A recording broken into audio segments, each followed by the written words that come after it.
Assalamualaikum Ananda. Bagaimana kabar Ananda semua? Semoga kita selalu dalam lindungan Allah dan selalu dalam keadaan sehat walafiat. Ananda, sebelum kita memulai pembelajaran kita kali ini, sebaiknya kita berdoa terlebih dahulu agar ilmu yang akan kita peroleh nantinya menjadi lebih berkah untuk kita. Berdoa dimulai dalam hati masing-masing ya Ananda.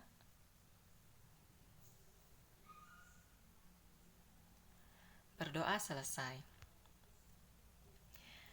Nah, karena kita saat ini masih berada dalam pandemi COVID-19, maka Ananda sebaiknya kita selalu mengikuti protokol kesehatan yang berlaku, mulai dari memakai masker saat hendak keluar rumah, rajin mencuci tangan, menjaga jarak, dan menghindari tempat keramaian. Baiklah Ananda, materi kita kali ini bertema tentang Asmaul Husna. Yang pertama, iman kepada Allah Subhanahu wa Ta'ala. Jadi Ananda, iman menurut bahasa itu berarti percaya atau yakin. Menurut istilah, iman berarti sikap hati dengan penuh keyakinan tanpa keraguan sedikit pun membenarkan keberadaan Allah Subhanahu wa Ta'ala dengan segala sifat-sifat yang dimilikinya.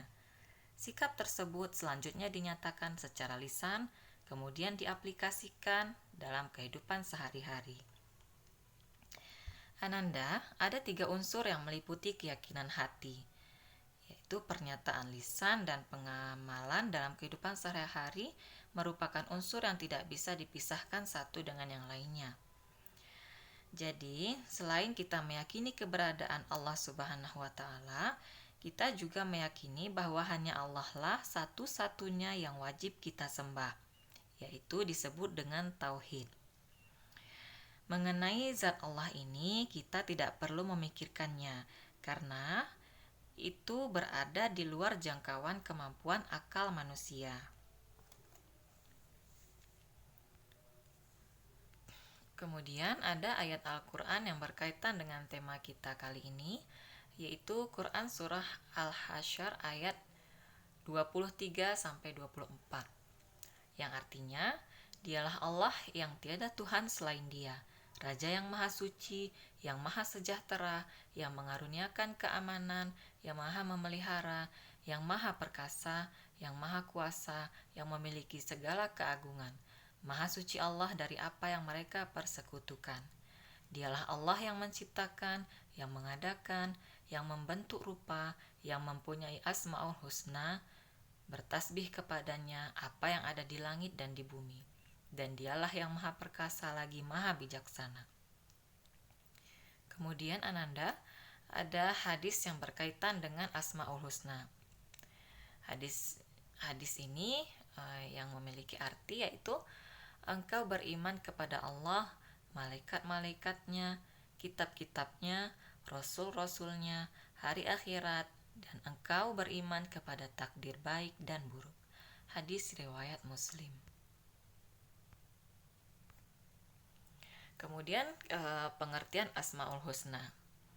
Jadi Ananda, kata Asmaul Husna ini menurut bahasa artinya adalah nama-nama yang baik. Jadi menurut istilah, Asmaul Husna ini adalah nama-nama yang baik, yang indah milik Allah Subhanahu wa Ta'ala sebagai bukti kemahasempurnaannya Allah. Yang jumlahnya itu nama-nama tersebut ada 99 nama.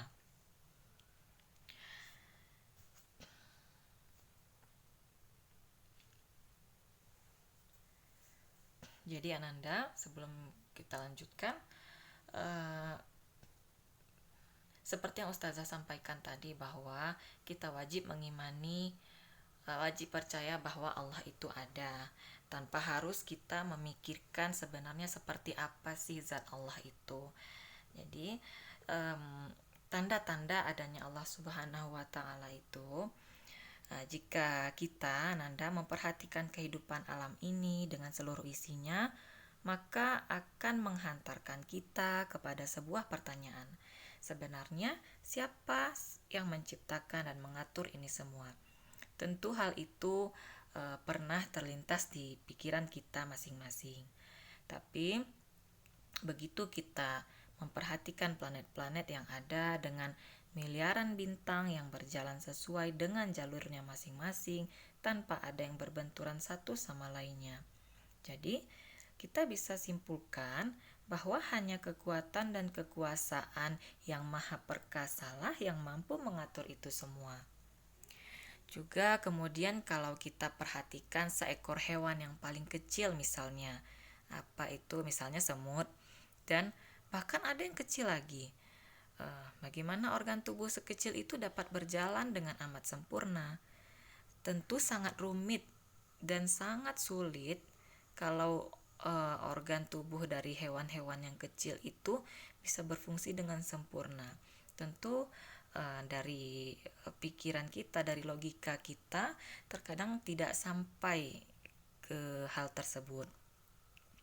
Jadi bagaimana berbagai macam tumbuhan dapat hidup lalu mengeluarkan berbagai macam rasa yang sangat berbeda-beda, kemudian memberikan kemanfaatan yang juga sangat luar biasa untuk manusia. Ada yang rasanya asam, ada yang manis, ada yang pahit dan sebagainya. Kemudian coba kita perhatikan Ananda, bagaimana berbagai macam bencana besar itu terjadi, seperti gempa, banjir, gunung meletus, tsunami, dan lain sebagainya. Kita pasti berpikir siapa sih yang berkuasa melakukan itu semua. Jadi sebagai orang beriman Ananda, kita pasti dan harus meyakini bahwa di balik itu semua pasti ada zat yang berperan menjadikan seluruh kejadian tersebut. Zat yang maha perkasa itu siapa? Yaitu hanyalah Allah Subhanahu wa Ta'ala. Nah, kemudian Ananda, ada Quran surah Al-A'raf ayat 180 yang artinya hanya milik Allah Asmaul Husna. Maka bermohonlah kepadanya dengan menyebut Asmaul Husna itu, dan tinggalkanlah orang-orang yang menyimpang dari kebenaran dalam menyebut nama-namanya. Nanti mereka akan mendapatkan balasan terhadap apa yang telah mereka kerjakan. Kemudian ada lagi Ananda hadis tentang Asmaul Husna yang artinya sesungguhnya milik Allah 99 nama. Barang siapa yang mengisonya atau menghafalnya gitu ya Ananda, maka pasti masuk surga. Hadis riwayat Bukhari dan Muslim. Kemudian penjelasan makna Asmaul Husna. Jadi pada materi Asmaul Husna kali ini kita akan membahas empat nama Allah saja ya Ananda. Yang pertama ada Al-Alim, kemudian ada Al-Khabir, ada As-Sami, dan ada Al-Basir.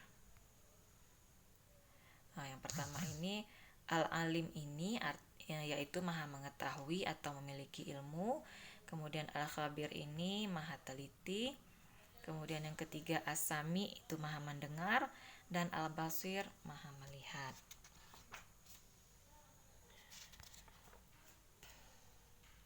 Jadi Ananda, Al-Alim ini atau Allah itu maha mengetahui itu karena memang Allah Ta'ala itu adalah Allah yang maha mengetahui segala sesuatu. Pengetahuan Allah ini amat sangat jelas sehingga terungkap baginya hal-hal yang sangat kecil.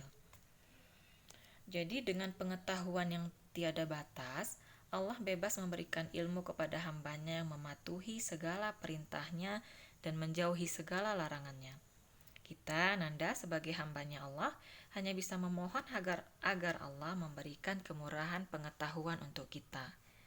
Dalam kenyataannya bahwa pengetahuan semua makhluk adalah bersumber dari pengetahuannya Allah.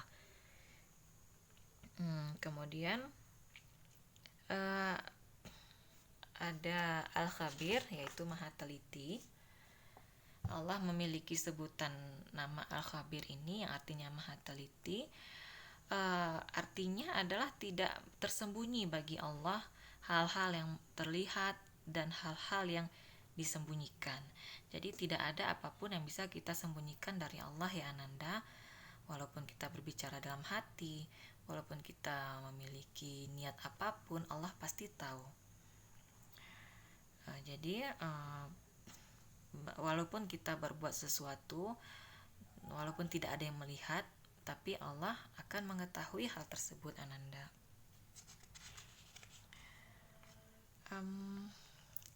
Kemudian ada asami, yaitu maha mendengar. Apabila kita kaitkan dengan hak Allah Subhanahu wa taala, asami ini adalah suatu sifat tambahan atas ilmunya Allah. Jadi maksudnya Ananda bahwa Allah Subhanahu wa taala mendengar segala sesuatu yang ada walaupun suaranya sangat pelan. Sedangkan pendengaran yang ada pada makhluk adalah dengan perantara telinga yang akan hilang daya dengarnya bila alat itu rusak. Tetapi keadaan pendengaran yang ada pada Allah tidaklah demikian. Jadi Ananda, walaupun di sini Allah itu maha mendengar, jangan kita bayangkan bahwa Allah itu mendengar melalui telinga seperti kita makhluk. Jangan dibayangkan seperti itu ya Ananda. Tentu tidak ada yang mengetahui bagaimana Allah. Kemudian ada Al-Basir yang artinya maha melihat.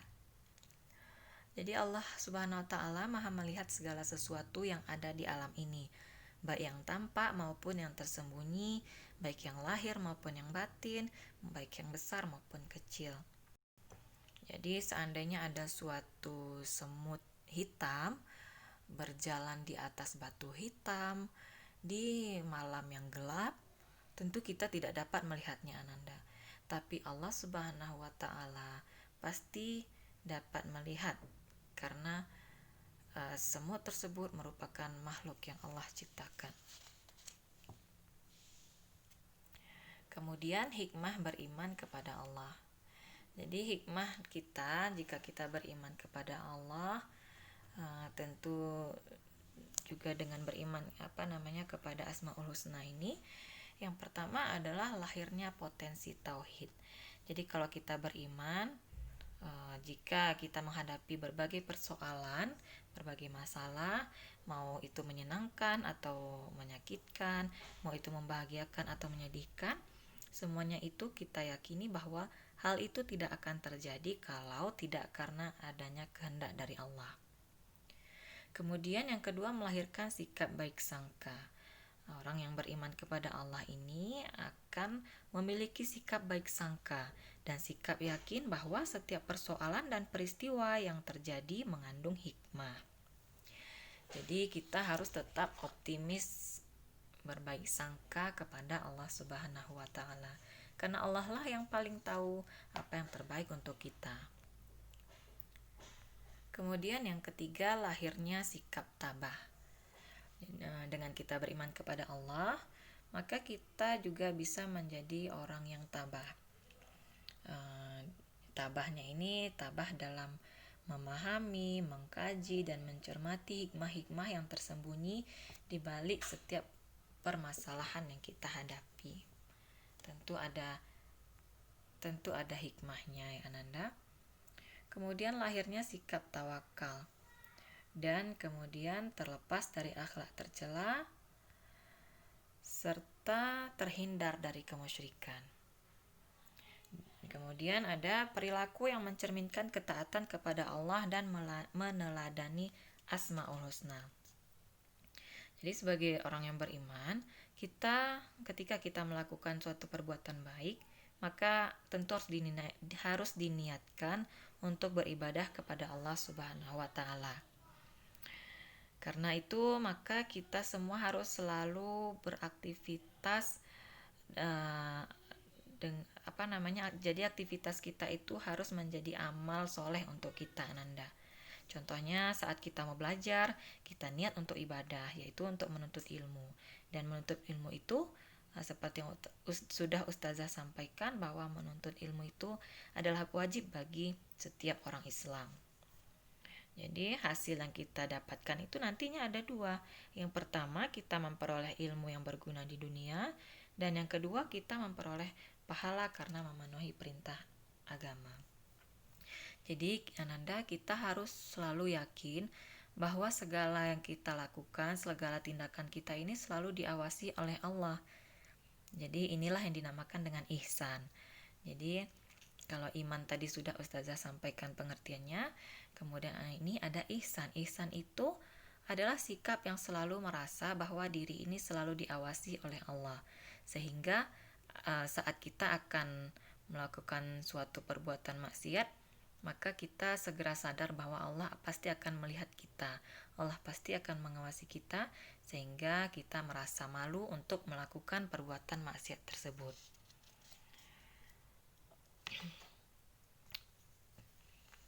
Baiklah Ananda, di sini Ustazah akan menceritakan suatu kisah teladan ya Ananda, tentang Imam Syafi'i sang mujtahid. Jadi Imam Syafi'i ini beliau bernama lengkap Abu Abdullah Muhammad bin Idris Asy-Syafi'i atau Muhammad bin Idris Asy-Syafi'i yang lebih dikenal dengan nama Imam Syafi'i. Jadi Imam Syafi'i ini termasuk keluarga Nabi karena kakeknya Nabi Muhammad SAW adalah saudara dari kakeknya Imam Syafi'i. Beliau ini lahir di kota Gaza, Palestina pada tahun 150 Hijriah dan juga bertepatan dengan tahun wafatnya Imam Abu Hanifah. Jadi Ananda, di masa kecilnya ini Imam Syafi'i hidup miskin. Namun, ia memiliki ibu yang luar biasa. Sang ibulah yang mendidik Syafi'i sejak kecil dan mengirimnya ke Mekah untuk menimba ilmu dari para ulama besar yang salah satunya adalah Imam Malik. Jadi Ananda, di Mekah inilah Imam Syafi'i yang masih berusia 7 tahun waktu itu telah hafal Al-Quran, lalu membaca dan menghafal kitab Al-Muwatta karyanya Imam Malik. Dan pada usia 10 tahun sebelum beliau berjumpa langsung dengan Imam Malik di Madinah. Sekalipun Imam Syafi'i ini hidup dalam kemiskinan, beliau tidak pernah berputus asa dalam menimba ilmu. Beliau mengumpulkan pecahan tembikar, potongan kulit, pelepah kurma, dan tulang unta untuk dipakai menulis hadis-hadis Nabi Shallallahu Alaihi Wasallam. Kita mengenal Imam Syafi'i sebagai ulama fikih dan salah satu imam mazhab yang besar. Pada saat Imam Syafi'i hijrah ke Mesir, saat itulah diketahui bahwa Imam Syafi'i juga ahli falak dan memiliki ilmu kedokteran. Demikianlah ilmu Imam Syafi'i yang membuat kita terkagum-kagum Ananda. Namun akhlak dan keteladanannya tidak kalah menawan. Imam Syafi'i rahimahullah membagi waktu malamnya menjadi 3, yaitu yang pertama untuk sepertiga malam untuk menulis. Ia dikenal sebagai orang yang sangat wara, zuhud, dan bertakwa. Imam Syafi'i wafat sebagai syuhadaul ilmi di akhir bulan Rajab tahun 204 Hijriah dalam usia 54 tahun. Semoga Allah memberikan kepadanya rahmatnya yang luas.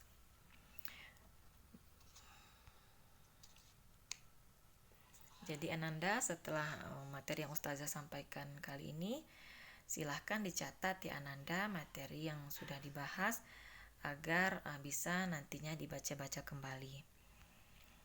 Kemudian jika ada Ananda yang masih belum paham, ingin bertanya langsung kepada Ustazah atau jika ingin menyampaikan pendapatnya, silahkan langsung menghubungi Ustazah ya Ananda. Baiklah, terima kasih. Wassalamualaikum warahmatullahi wabarakatuh.